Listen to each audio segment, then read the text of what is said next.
Hi folks, if you love dogs and music, then you've found your niche right here with the Rocker Dog Podcast, the show that talks to musicians about their dogs. I'm your host Tim Dill, along with my undergroomed dog Charlie, and today we welcome to the show singer-songwriter Michael Marcagi. Michael's new track, Fly Over State, is out now and available wherever you stream your music. And you can catch him live tonight, March 4th in Lawrence, Kansas, March 6th in Denver, Colorado, and March 7th in Basalt, Colorado. And this is his nocturnal rocker dog.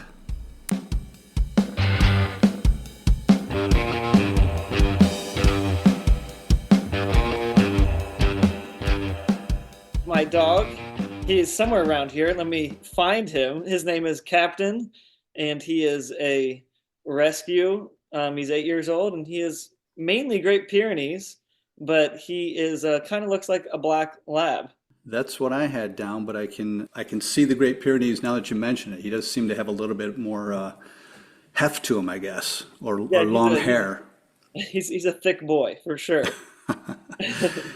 So 8 years old, take me back 8 years, and how did Captain come into your life? It was a while ago. So I was living with, my mom at the time, and she works at an animal shelter. And so she was always bringing home cats and dogs. And so we always had a lot of dogs and stuff. But it was in one of those weird periods of time where, our dogs had passed away and we went a couple months without a dog. And she was on the lookout for one. And she called me one day and was like, "You're going to want to come down to the animal shelter. There's a 7-month-old who's the friendliest guy in the whole world. And he just came into the shelter today. And I think we should bring him home." Yeah, I think a couple of days later, he was sleeping in my bed. So that's great. That's great. I often ask that question if he is allowed on the couch or on the bed, but I like that you're much like me. It's a dog's place is near you wherever you are. Yeah, and he is maybe needy isn't the right word, but he's for sure. He likes to be around at all times, and he has this. His only bad habit is he likes to paw you to make him pet you. So he's like. Yep. He's like a human almost. He's like, "Pet me, I'm going to grab you." Yeah, my dog does that. Now, it's interesting, the Great Pyrenees, they're kind of a working dog, aren't they? Yeah. There a lot of them, like the purebred Pyrenees, a lot of people have them on places where there's a lot of land, and they love to camp out and protect the flock of whatever they're supposed to be looking out after. Do you see that in Captain? Will he park himself outside and, just keep watch? Oh yeah, when I'm on tour, he stays with my mom, and she's got a big backyard, and he just finds the highest spot in the yard, and we'll just camp out there for hours and hours, just looking into the woods. I don't know I don't know what he's exactly looking at, but that's his favorite thing to do is just to kind of keep watch. Yeah, well, I love that he actually seeks out the highest point to kind of observe. That's really cool in these dogs. So I mentioned I always like to tie the artistry back into the dog, and I'm curious if Captain is privy, or what Captain is privy to in your life as an artist. So right off the bat, you've got this smash hit song, "Scared to Start." It's got 7 billion TikTok views. It's got over 700 million global streams, and I'm curious, was Captain present when that song was conceived? Yes. So Captain, I always joke that I had all of these songs and the only person that ever heard them was my dog. Right. But so I was just living alone, for the past couple of years when I was writing all of those songs, and so it felt a little crazy because I'm sitting on my couch and the only person listening back is just my dog just staring at me or whatever. So Captain has heard every form and variation of every song that I've ever released. So he's heard the good ones, the bad ones, and he's usually my test dummy for all of these songs, and he's used to it now. I always thought I wonder what my dog is thinking when I'm just singing so loudly by myself, but he just kind of just hangs out. He's along for the ride. It's just funny to me that you've got these songs that travel the world, and I'm sure some diehard fans would love the opportunity to get inside your head and experience how these songs kind of evolve, and yet your dog has the front row seat to all of that. Yeah, he's the only one. Yeah, he's heard more songs than any of my family members. So yeah. Yeah, it's great. How about lyrically? Has he ever inspired a line or, even in the abstract?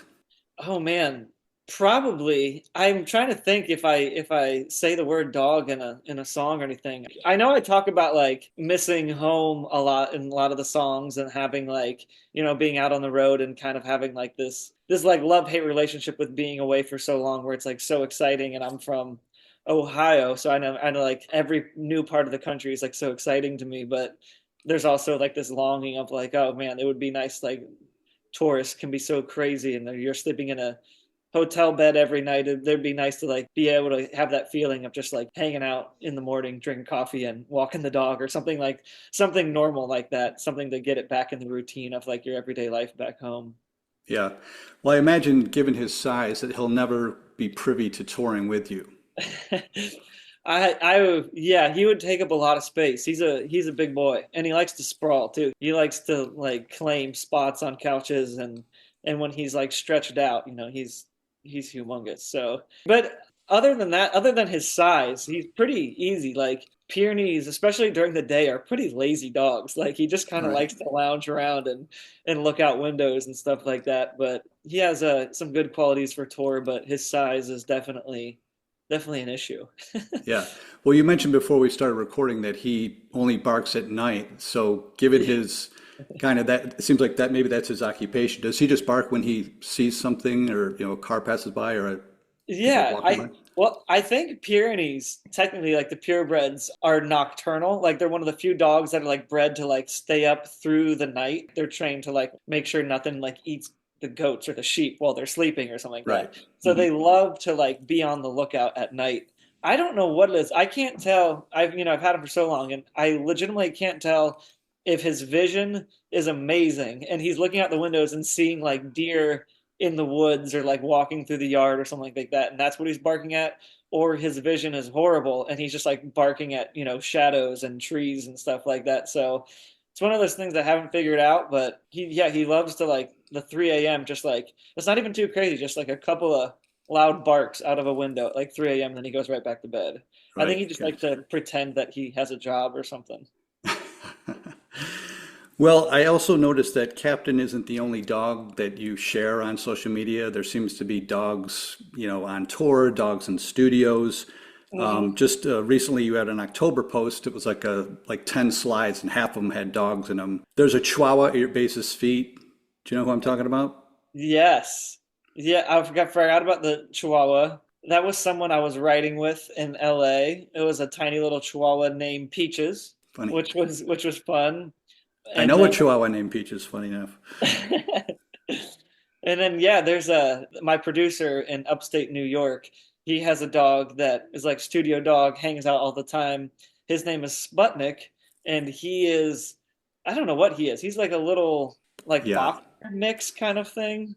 Yeah, I saw that He's on my list. It's funny that you Yeah. mentioned that. I couldn't identify him either. I thought he did have a little bit of boxer, but Yeah, not he was all he was also a boxer. shelter rescue, and he's super funny. He's constantly got the zoomies. He has like 10 acres up in upstate New York, so he's on the lookout, just running around through the woods, living the best life a dog can live. That's great, especially as a rescue or shelter dog. Yeah. I see, doing this particular type of interview where I'm talking to artists and their dogs, it is a reoccurring theme that there's these studio dogs. Yeah. And, across the board, everyone loves the idea. What is it about the studio dog? What benefit do they bring to you? I love it because it's just like being in the studio for such long days, like you kind of like lose track of time a little bit. You're like working so hard and you're trying to like using such a creative part of your brain, you can feel so worn out. And then it's like it's one of those things that like doesn't matter who you are, even if you're not a huge dog or animal person. The second, a fun dog comes in and rolls on his stomach and looks for belly rubs, something like that, like everyone is just like instantly just brought back to like the feeling you have as a kid of, oh my gosh, this is so fun. Like it changes your whole mentality. I don't know what it is about dogs, but they have that magic thing where like they can, just walk in and the whole room just instantly like the vibe changes and everyone's just kind of out of whatever rut they were in. It really can change your whole mindset you have for the day. Yeah. Well, along those lines, I want to ask, I'll give the question and I'll give a little bit of the context, but the question is, how is Captain or just dogs in general good for your mental health? And I guess what's around it, again, tying back to your music, a lot of it seems to be, and I'm from a small town, so I really identify with your music, that there is this bit of angst of there's a larger world out there, there's just opportunities for growth out there. So how does Captain or other dogs, kind of settle you mentally? There's just, again, something about it. And I think it's like, for me personally, like I grew up, there was always, two dogs in the house, and the unconditional love that I think like a dog will always give you, like no matter what happens, like I always know that when I'm back from tour or whatever, that my dog Captain will be like at the front door, like whining and whimpering and like, cause he's just like so excited. And especially like living alone, like having someone there for the past couple of years when I was working on music so hard and writing music and felt so isolated, having another friendly Yeah. face there to keep me company was really something. Yeah, that's nice to hear. It's funny because a lot of times I don't ask myself those questions and I don't know how I would answer it. But I think Yeah. companionship for me is my go-to. It's just nice to have a presence there. You don't Hmm. need to talk, you don't need to interact, but just let me know Yeah. you're there.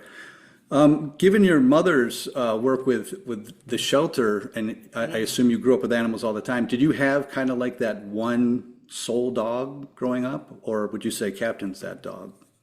Yeah, I mean, we definitely had some like memorable dogs that I loved so much, and it's funny too because it's like every time a dog grows old and passes, you're convinced that you're never gonna love a dog as much as that one before, and then you finally take the time to like heal or whatever and get a new one, and then you're like, oh my gosh, I'm so attached to this dog.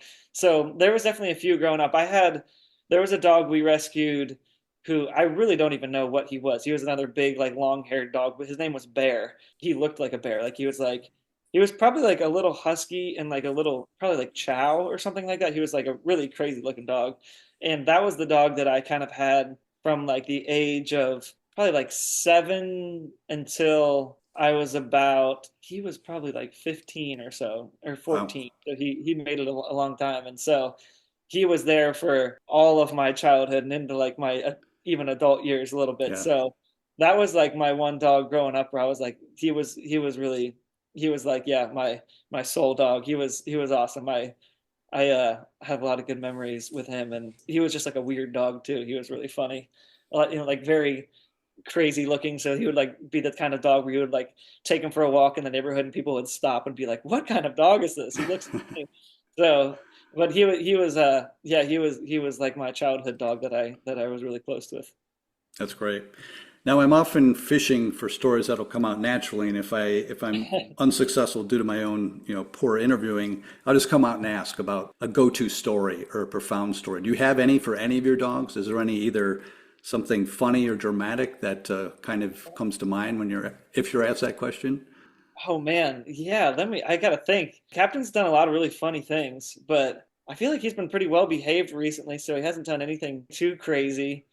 Yeah, I mean, like, this is just like a funny thing. This isn't like that crazy of a story or anything, but my mom has two cats, and introducing like a giant dog and two cats or whatever, Right. it was a little nerve-wracking or whatever. But I have a picture that is really funny. But like the first day of like Captain meeting these two shelter cats, he literally like jumped up on the couch and like the cat like laid in his stomach, and it's like, oh, he's the gentlest. It's just like a really funny picture to see a 100-pound dog that's never met Yeah. like a cat in his life curled up with another cat. So he's very gentle. I think that's what is funny about him. That is, if you're like nervous around dogs, he would be a dog. You'd be like, oh man, he's so big or whatever. But it's like, oh man, he's literally like cuddling with a tiny cat, which is a really funny visual to see. Yeah, I bet. I bet. I love that story. Now, again, with what your mom, does with the shelter, did you guys also foster quite a bit of animals, or would it Yeah, always just be taking them in? I think, yeah, we had a couple fosters growing up, and I think we had a couple like cats that we fostered, but again, a lot of those fosters just turn into like long-term things. So that Yeah. happened a couple of times where we're like, we're just fostering this guy, and the next thing you know, we like have him for a while. So, but that was definitely something that, yeah, we did a few times. Now we've spent all this time getting to know Captain. If we were to Yeah. put Captain on camera and ask him, how would he describe you? Oh man. I hope that he would describe me as someone willing to give in to his demands, because he's like I hope he would realize how much I pet him, and how much I take him for walks. I hope he'd be thankful for the attention that I give him, because he seeks a lot of attention when he's not sleeping and lounging around, which is a lot. He's one to always want to like be up in your business. So I'm actually Yeah. surprised he's not like bothering me right now. Well, that wouldn't be so bad. Yeah, come on, come join the podcast. Captain, it's about you, buddy. I hear him. He's coming now. It's funny. Do you spoil him? Oh I mean, yeah, I know big it time. sounds like you spoil him with pets and affection, but does he eat what I'm hearing is bougie food? And are there treats Here's the, and there, sweaters in the mix? there he is. Look, say hi, bud. Um, Beautiful dog. he is spoiled for sure. His biggest thing that he's spoiled on, and this is embarrassing, but he loves like I have to try to give him a treat. I'm a big treat guy, and his favorite is the dog ice cream. Have you seen like the Oh yeah, little yeah. like cups Yep, of dog ice cream? So we totally. were doing that for a while, and then we're like, we're buying way too many dog ice cream. So now we like blend up yogurt. I'm like literally like making his own Yeah. dog ice cream in a blender, and so that's his biggest thing that he's spoiled on. That sounds crazy saying it out loud, that I make my dog like homemade frozen smoothie ice cream, but Not on this show. Not on this show. This is par for the course. okay, perfect. Well, I wrap up every show with what I call the zoomies, and that's just five fast, frivolous questions. Amazing. The first question is, do you allow Captain to lick your face? A little bit, and not he's got pretty bad breath, so it's like a maybe a one quick lick, but then he's got to back off. And you got to push him off. Okay. Yeah. Question two, if Captain had a theme song, what would it be? Oh man, it would be something about sleeping. Like, yeah, it'd be something about being lazy. I don't know what it would be, but some sort of song about just like lounging around and being lazy and not doing anything. Okay. Question three, you might have just already answered this, but if he was, this is hypothetical, if he went on tour with you, what would he want on his tour rider? Oh, he would want lots of peanut butter and ice cream. Yeah, I guess he'd have a sweet tooth on tour. He would be like the late night ice cream snack guy. Awesome. Awesome. Question four is, do you have a dog voice? Do you speak in a dog voice, like a high pitch or baby voice? I not really. I'm definitely one of those people that I don't have like a dog voice, but I like to come up with like stupid nicknames. Like I'll never just call him Captain. He's either like Cappy, or for some reason I started calling him Chapo for a while too, and like stuff like that. So I'm definitely like one to come up with the stupid nicknames. Okay. Did the name Captain have any significance? No, not really. Hold on, there's a cat jumping up on the counter too next to me. No cats. This is a cat-free podcast. But I think his name was it was something else that like started with a C when we adopted him, and we were gonna like change his name or whatever. So me and my mom, we just liked Captain. I don't know why. It was just like I think we just thought it was funny. We're big like naming your dog. That's something that might get a laugh, and Yeah. so Yeah. I like when people have like really weird dog names. That always cracks me up. Well, it's funny at our shelter that I volunteer at. It's such a challenge when you're talking about hundreds of dogs. Like Yeah, every day, exactly. there's like, oh my gosh, we need another name. Yeah. Finally, question five is, I just simply ask my guests if there's a shout out they'd like to give to either a dog service or an organization. Yeah, I mean, just shelters in general. Like my mom, she works at like this no-kill rescue shelter in Cincinnati, and adopting rescue dogs is just like something that is so helpful for not only the dog, but people in general who end up like taking in these dogs that were either like given away or have like really sad stories. And there's so many of them. I mean, there's like literally dozens and dozens of dogs just at the shelter here in Cincinnati. So rescuing those kind of dogs is such like a cool and worthwhile thing that I think people should do. Yeah. I'm sorry, does she have is there a name? Is it the county or city shelter? It's called hers is called Staff. It's called Save the Animals Foundation. Okay, great. Yeah, I'll dig up some more information. I'll put that in the show notes and share with our listeners. perfect, amazing. Well, I know you're going on tour in the spring. I'm just curious to what the rest of the year looks like for you. Do you have summer plans, fall plans, winter plans? Yeah, so the tour, I'm doing the full US, starting in like Vermont and finishing in San Diego. So it's like a really long tour.